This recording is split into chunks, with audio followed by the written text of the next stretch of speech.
Hey guys, it's TheFrXion here, or Tiger Tank 12, I'm gonna call me, I don't really care.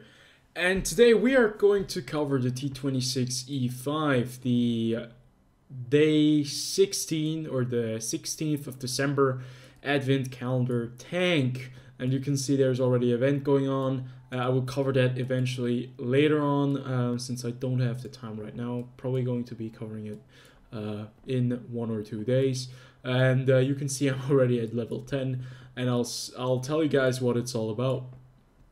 So the T26E5 is probably one of the strongest premium tanks. First and foremost, that's what you need to know about this vehicle, that has been introduced into World of Tanks. It is practically a super buffed Pershing turret that is very, very strong with a hull armor of a T32. So it's a very, very competitive vehicle with also a very, very competitive tier 8 gun. 90mm. But that is also one of the issues that this tank has. The gun is good and bad at the same time. But before we go into that, let's just take a look at this vehicle. It's once again, it's a very simplistic kind of premium tank, nothing too extraordinary on the outside, but fairly nice to the eye. So we got the firepower. Now this is the thing that is really interesting with this vehicle. You are getting a 90mm gun, and that is one thing that we are not very used to with tier 8 heavy tanks. They usually are running with 100mm or more. 90mm is really a small caliber. That's only 240 damage per shot, so the alpha damage, but 230mm of penetration, since you will be firing a PCR ammunition. Now, just keep in mind, with premium ammo, you get a pen of 259mm of armor, yeah, and that's nothing to rate. That's 29mm more. But the rate of fire on this vehicle is also very, very much amazing. 9.88 rounds per minute. That's pretty much every 6 seconds you'll be able to fire a round off this tank. Turret traverse speed is not the best with 26.67 degrees per second and 10 degrees of gun depression and 20 degrees of gun elevation. So you get crazy gun depression and you get fairly good or decent gun elevation. The aim time with 1.96 seconds is also very, very nice. And dispersion rate, on the other hand, is fairly awful. 0.36. It's not the most accurate tank, which kind of sucks because all the other statistics give you such a nice vehicle for sniping. DPM gives you about 2,370. That is pretty damn competitive, especially in close to mid-range engagement, since this tank is not the most accurate one. Hit points wise, it has the same amount of hit points as the T32, actually 50 hit points less. The armor, this is where this tank shines. Hull armor, 152mm on the front, very nicely angled. A tank that is very, very difficult to penetrate with even tier 8 and tier 9 tanks. 76mm on the side, 50mm on the rear, and yeah. Once you get the side of this tank, or it just kind of overextends, you'll be able to penetrate the side of this vehicle. Then a lower plate obviously is also a weak spot, and the machine gun port over here. But, you know, 152mm, if you're facing tier 6, tier 7 tanks, well, goodbye. They're going to have a really bad time when you're facing them head on. 190mm on the front of the turret, very, very strong. 114 on the side and 127 on the rear, so it's a very, very strong turret all around. You'll be able to go hull down, especially in those tier 9 and tier 8 and tier 9 matches. Then, mobility wise, this tank is not the slowest, but it's not the fastest at the same time. 40.2 kilometers going forwards and 15 kilometers going backwards, with a traverse speed of 34.87 degrees per second. So you'll be mobile in this tank, but you'll not be the fastest heavy tank in the game, probably, if you're playing with another AMX 5100, for example. But that is an extreme example. So yeah, mobility and survivability and firepower actually make this tank what it is today. It is a very, very competitive tank because of all the very decent to good statistic that this tank has. So no real backdrop anywhere. Oh, excuse me. Concealment wise, this tank doesn't have the best concealment, but I don't have the best crew trained for that. Spotting wise, it's decent, 398 meters of spotting or view range. So yeah, nothing too special right there. So where does this tank excel? It does excel in the close to mid-range combat, going up against those tier 7, tier 8 opponents. It can really bully those tanks. Especially with the 230 millimeters of penetration, you'll be able to, you know, deal nice amounts of damage to tier 9 and even tier 10 counterparts. But to understand the full concept of this tank, you will have to check it out in a game, and that's exactly what we're going to be doing. Let's jump right into it. The game that I've prepared for you guys is on the map Karelia, and we're on the south side. And the very first thing I want to point out in this game is that we are going up against some tier 6, 7, and only a few tier 8 vehicles. Us being the top tier, and this is where you can actually really dominate and just really bully your enemy team. And you will notice what I mean with that just in a second. Now this tank, as I already mentioned before, it does not play around with its status as being very, very overpowered. And you will notice this in this game. People just don't know what to do when they see this vehicle. And the only real problem that you're going to be facing is when they are actually, you know, flanking your vehicle and maybe are spamming gold shells at you. Other than that, your frontal armor and your turret armor will hold up very, very well against these tier 6 and 7 vehicles. Even some tier 8s will have pretty big problems penetrating your tank, especially its turret. And as I mentioned before, mobility wise, this tank is not the slowest but also not the fastest, but you certainly do get around. There's a T28 HTC, that's the prototype that is sitting out there, and yeah, he is pretty damn unlucky. You can see our rate of fire is pretty damn amazing. We do have 232 millimeters of penetration. That T28 HTC, a very well armored tier 7 reward vehicle, has been taken out by us in a very fast succession. And the same goes for this T28, very, very heavily armed tier 8 tank destroyer. You can see by aiming at the weak spots, the lower plate right there, we can actually deal damage to that tank. We're getting shot by artillery the entire time here. Now keep in mind that 0.36 accuracy at 100 meters is not very impressive. But, you know, you can work around with these medium to close range engagements. You'll be able to do quite a lot of the damage. And you can see in just about 2 minutes and 20 seconds, we managed to do 1,205 damage and rack up all that assistance damage by 2,535 HP points. We face another T28 HTC. He, on the other hand, manages to penetrate us on our, I think, gun mantle or the turret, like below, and they managed to penetrate my cupola, commander's hatch on top. That is one of the weak spots that this tank actually does have. So yeah, pretty much you can see just by sitting here, you know, absorbing a lot of the damage, we are able to do 1,900 damage and get that assistance damage up to 3,400, 3,600, 4,000 something.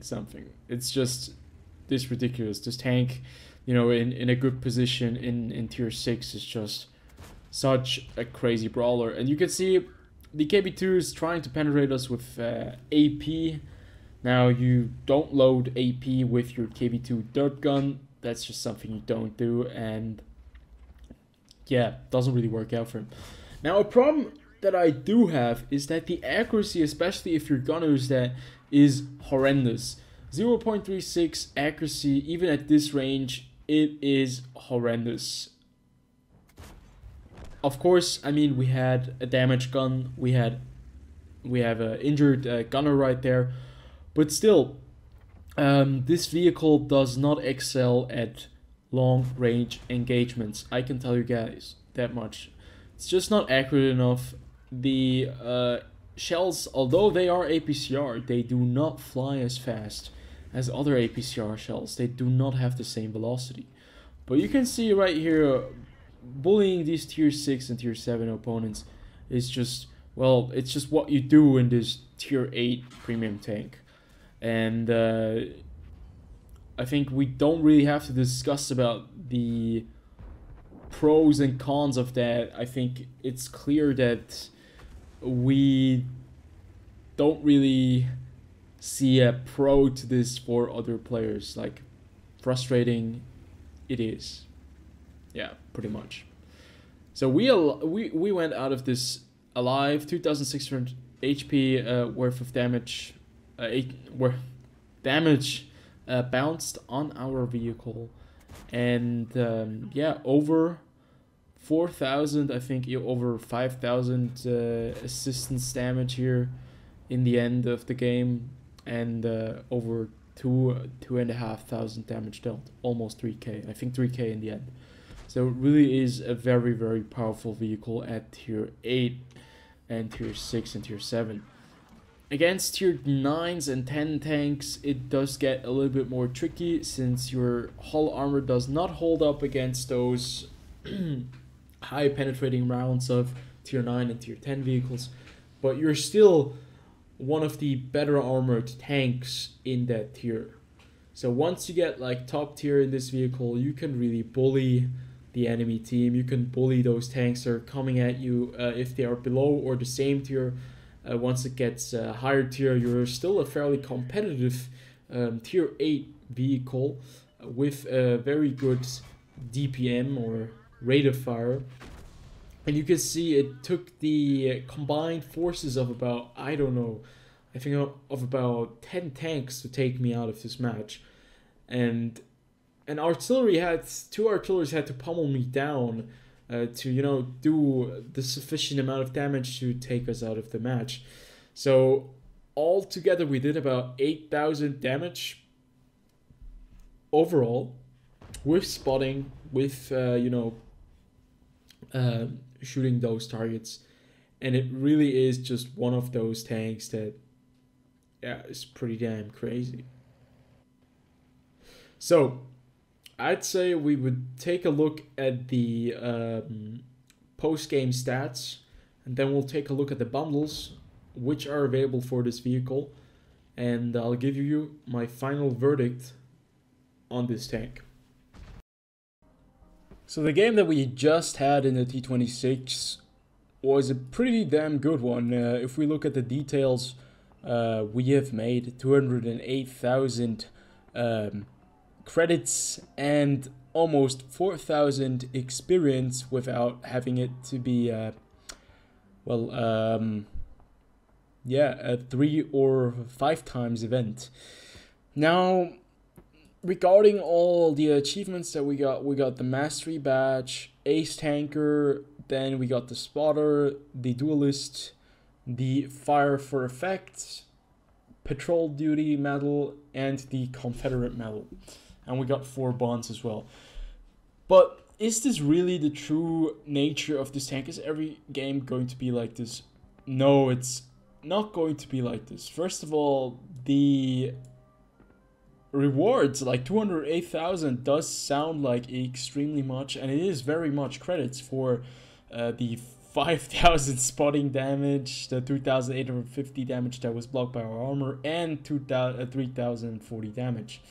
But at the same time, keep in mind I have premium account running, and I have a bonus because I do have the level 10 tree unlocked, which gives me a huge bonus for this vehicle for credits, experience per bell, and crew XP. So it it doesn't really show the real results. But this tank is a very good moneymaker nonetheless. Do not let it deter you. It is one of the most powerful tanks in close to mid-range combat, but especially that horrible accuracy is just a lot of a lot to take in, because the accuracy is really bad. 0.36. It's not a very accurate tank, but you'll get used to it eventually, especially against those tier 6, tier 7, and even tier 8 opponents. You'll be able to do a lot of damage, as you could see in that one game. So very powerful. So yeah, I would say let's move over to the bundles and see how you can actually receive this vehicle. So taking a look at the bundle, Advent Calendar Day 16, T26, actually they wrote it wrong, T26E5, T26E5 Patriot. This is the Patriot skin. You can get it either with a skin, you know, with the camouflage, or without a camouflage.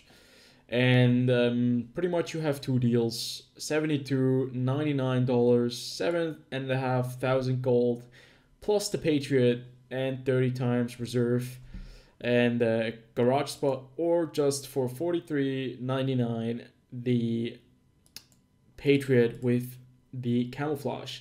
Same goes for the Patriot, or just the T26E5 without a camouflage, and the prices are exactly the same.